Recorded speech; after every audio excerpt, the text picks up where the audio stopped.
এই প্রচণ্ড গরমে যখন আপনি এরকম একটি ডাবের পুডিং আপনার সামনে থাকবে এবং আপনি এটা যখন খাবেন, আপনার মন প্রাণ এবং কলিজা পর্যন্ত ঠান্ডা হয়ে যাবে এবং আপনাকে একদম রিফ্রেশ করে তুলবে। মাত্র 2 থেকে 3টি উপাদান ব্যবহার করে আমরা এই ডাবের পুডিংটি খুব সহজেই বাসায় বানিয়ে ফেলতে পারি। ডাব এমনিতেই আমাদের শরীরের জন্য খুবই উপকারী হয়ে থাকে, আর উপকারী জিনিসটা দিয়ে যদি এরকম ঠান্ডা ঠান্ডা একটা মুখরোচক ডেজার্ট তৈরি করা যায় তাহলে তার কোনো কথাই নাই। মাত্র 2 থেকে 3টি উপাদান দিয়ে এই ডাবের পুডিংটি তৈরি করা যায়। তো চলুন এক নজরে দেখে নিই ডাবের পুডিং তৈরি করতে কী কী লাগবে।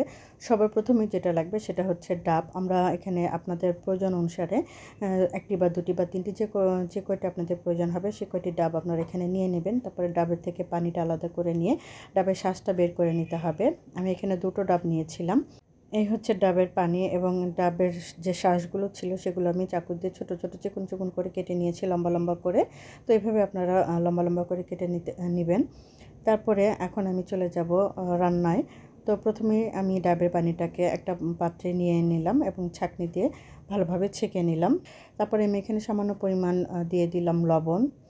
যে কোনো মিষ্টি খাবারে যদি একটু লবণ দেওয়া যায় তাহলে এর টেস্ট ডাবল হয়ে যায়, তাই সামান্য পরিমাণ আমি লবণ দিয়ে দিলাম। এখন দিয়ে দিতে হবে স্বাদ অনুযায়ী চিনি। এই চিনিটা যার যার স্বাদ অনুযায়ী দিয়ে দিতে হবে। আর এটা হচ্ছে আগার আগার পাউডার, যে কোনো সুপার শপে পাওয়া যায়। 1 গ্লাস পানির জন্য 1 চা চামচ আর কি আগার আগার পাউডার দিতে হয়। তো এখানে আমার 3 গ্লাস পানি ছিল, এজন্য আমি 3 চামচের মতন আগার আগার পাউডার দিয়ে দিয়েছি। আর এখানে আমার কাছে 1 টাইম কিছু গ্লাস ছিল, অ্যাভেলেবেল ছিল এগুলোই। তো এগুলোর মধ্যে আমি এখন এই পুডিংটা জমাবো, তাই এর মধ্যেই আমি ডাবের শাঁসগুলো দিয়ে দিলাম। আগে থেকে এটাকে রেডি করে রাখলে তাহলে আপনার পুডিংটা জমাতে খুব সহজ হবে, কারণ রান্না করার পরে মানে আগার আগার পাউডারটা ডাবের পানি দিয়ে জাল করার পরে এটা কিন্তু খুব একটা সময় নেবে না। জাস্ট হালকা 10 মিনিটের মতন ঠান্ডা করে নিয়ে এগুলোকে ঢেলে দিতে হবে আপনি যেটার মধ্যে জমাতে চান সেটার মধ্যে। তো আমি এখন এটাকে সব কিছু খুব ভালোভাবে মিশিয়ে নিয়ে এখন এটাকে আমি চুলায় জাল করে নিচ্ছি। যখন বলক চলে আসবে তারপরে 1 থেকে 2 মিনিটের মতন এটাকে জাল করে নিতে হবে। তারপরে এটাকে একদম ঠান্ডা মানে হালকা ঠান্ডা করে নিতে হবে। ঠান্ডা করে নেওয়ার পরে এটাকে আপনি যেই পাত্রগুলোতে রেডি করে রেখেছিলেন সেই পাত্রগুলোতে এভাবে আস্তে আস্তে ঢেলে দিতে হবে। খুব বেশি ঠান্ডা করা যাবে না, জাস্ট হালকা একটু ঠান্ডা হলেই এগুলো ঢেলে দিতে হবে। ঢেলে দিয়ে তারপরে এটাকে নর্মালে ফ্যানের নিচে রেখে দিতে হবে 10 থেকে 15 মিনিট।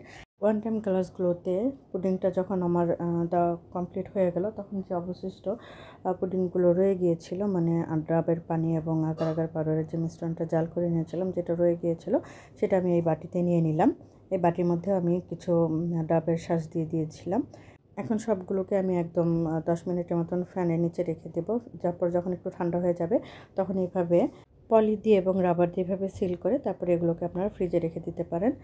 এগুলো প্রায় 1 থেকে 2 ঘন্টার মতন এগুলো যদি আপনার ফ্রিজে রেখে তারপর বের করে ঠান্ডা ঠান্ডা যখন এটাকে পরিবেশন করবেন তখন আপনার মন প্রাণ করে যা একদম নিমিষে ঠান্ডা হয়ে যাবে, এতটাই ভালো লাগে এটা খেতে। তো এভাবে আমি খুবই অল্প কিছু উপকরণ দিয়ে খুব সহজেই বাসায় বানিয়ে নিলাম খুবই ইয়াম্মি এবং মজাদার একটি ডেজার্ট ডাবের পুডিং। এটা যেমন আপনাকে একদম রিফ্রেশ করে দেবে তেমনি মন প্রাণ কলিজা একদম ঠান্ডা করে দেবে। তো এখনও যারা এই ডাবের পুডিংটি ট্রাই করেননি তারা অবশ্যই বাসায় একবার হলেও ট্রাই করে দেখবেন। এটা খেতে কিন্তু দুর্দান্ত হয়ে থাকে এবং এটা রেস্টুরেন্টে বেশ চড়া দামেই বিক্রি হয়ে থাকে। তো খুব সহজে এবং অল্প কিছু উপকরণ দিয়ে এবং অল্প খরচে এই পুডিংটা খুব সহজেই বানিয়ে নিতে পারেন বাসায়। আজকের মতন এখানেই বিদায় নিচ্ছি, সবাই ভালো থাকবেন।